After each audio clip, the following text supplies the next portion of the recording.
السلام عليكم ورحمة الله وبركاته. ازيكم يا حبايبي؟ يا رب تكونوا بألف صحة وخير وسعادة.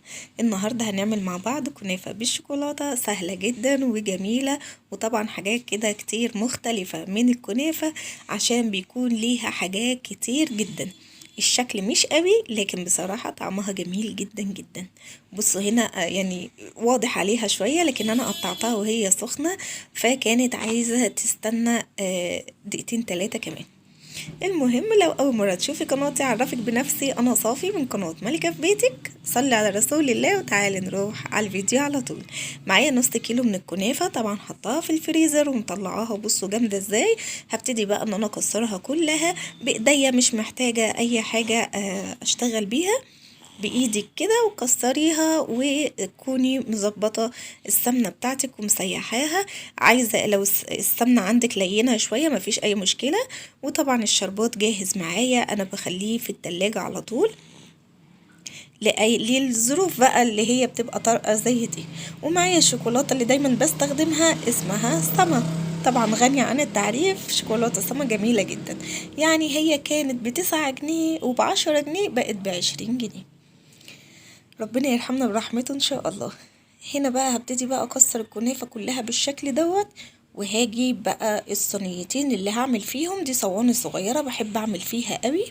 وهبتدي اضيف بقى السمنة في الصينية التانية، وهجيب باقي السمنة على الكنافة.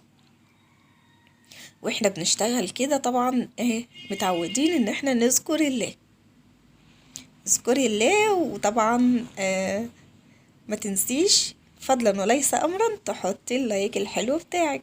السمنه بقى ايه؟ السمنه لازم تكون شويه حلوين كده عشان الكنافه بتحب السمنه جدا. وهنبتدي بقى نقلبها مع بعض كلها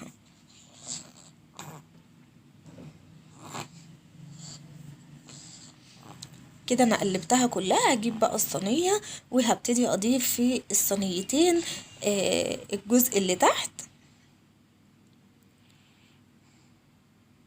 بالشكل ده، واضغط عليها بقى ضغطتين حلوين كده عشان تتساوى معايا. لازم تكون متساوية عشان تطلع معاكي مظبوطة. بصوا بالشكل ده.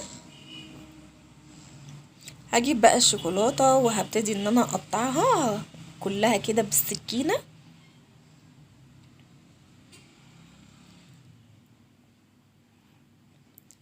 لو انت ما حطيتيش اللايك يا ريت تحطي اللايك بقى في الجزء اللي احنا بنعمله دوت واحنا بنشتغل كده. سلي نفسك وما تنسيش تذكري الله.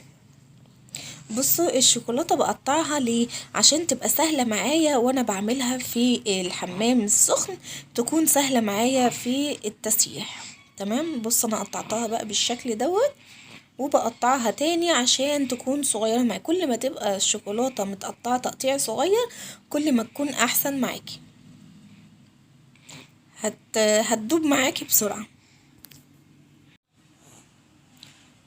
معايا بقى العلبة بتاعة النوتيلا فاضية، انا غسلاها وسايباها، بحب اخليها للشوكولاتات. بعمل حمام سخن فيها بتبقى سهلة عليا. هنا بقى عندي المية السخنة، بدأت اضيفها كده في البولة، وهجيب الشوكولاتة واعمل لها حمام سخن. الشوكولاتة لو المية وصلت للشوكولاتة الشوكولاتة هتبوظ معاكي، مش هتبقى حلوة. بصوا بقى اهي، في ثواني بتقلبي كده فيها وبتلاقيها دابت معاكي على طول. هبتدي بقى اضيف في على الكنافة كده عشان ابتدي احط الجزء التاني من الكنافة. انا بحط بقى ايه الشوكولاتة في النص كده، ما بحطش على الاطراف عشان ما تطلعش معايا، لان هي طبعا لما بتدخل الفرن بتسيح اكتر، فهتبقى معاكي على الاطراف كده وهتتحرق منك، وهي هتبقى ريحة الفرن مش حلوة خالص. فكده بتكون افضل بكتير. ما تنسيش صلي على رسول الله. هبتدي بقى اضيف باقي الكنافة من على الوش كده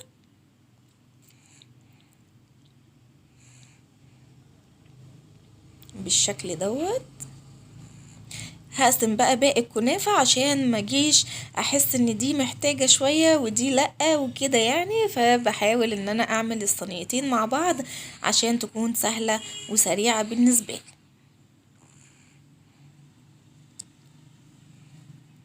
لو في بقى اي كنافة حاسة ان هي عايزة تتكسر شوية كده بايدك كده بتكسريها، وبتبقى سهلة معاكي جدا. طبعا مفيش اسهل من الكنافة في الحلويات، يعني بتتعمل بكل سهولة بالشكل ده. وضغطت عليها ضغطتين حلوين كده اهوت، بصوا بقت متساوية معايا.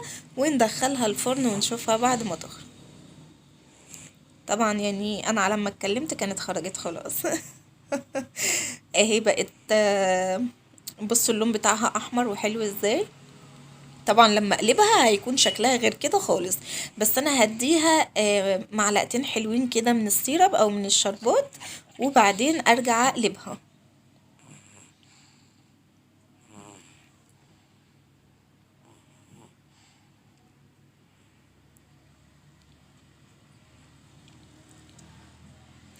بحب احط الشربات كده عشان لما اجي اقلبها واجي اقطع ما يبقاش الجزء دوت ناشف كده وما فيهوش شربات. ومن الناحيه التانية لو انت عايزاها طريه تقدري تحطي الشربات بالشكل ده وتقلبيها وتحطي شربات تاني طبعا من على الوش، وبعدين تغطيها وتسيبيها شويه هتلاقيها طريه وحلوه معاكي.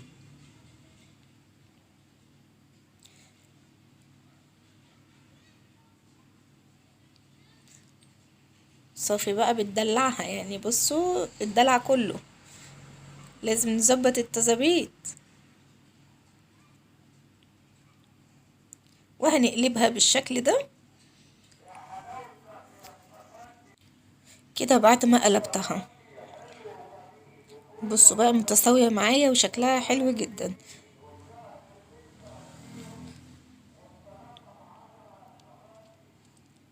وطبعا الشربات بيكون من على الوش كمان بالشكل ده. ولازم نهتم جدا بالاطراف وبالجزء الوسطاني تهتم بيها كلها عشان ما يبقاش جزء فيه شربات وجزء لا. هنا بقى معايا شوكولاتة على شكل كيتي كده، بتبقى في القوالب. يعني انا بعملها في عندي قوالب سيليكون كده بعملها فيها، بيبقى شكلها حلو جدا. وهبتدي بقى ان انا اضيف كده من على الوش بس كشكل كده يدي شكل حلو. وقطعتها بقى على 4 تربع كده لان الصينية صغيرة مش كبيرة. وبيبقى هو ده الشكل الجميل بتاعنا في التقديم، بيبقى شكلها حلو جدا وبجد طعمها تحفة. ولو ما جربتيهاش بالشوكولاتة قبل كده جربيها بجد حلوة جدا جدا والله هتعجبك. وده كان الفيديو بتاعنا النهاردة، يا رب يكون عجبكم. ما تنسوش تدعموني باللايك الحلو بتاعكم. استودعكم الله، السلام عليكم ورحمة الله وبركاته. دمتم في امان الله.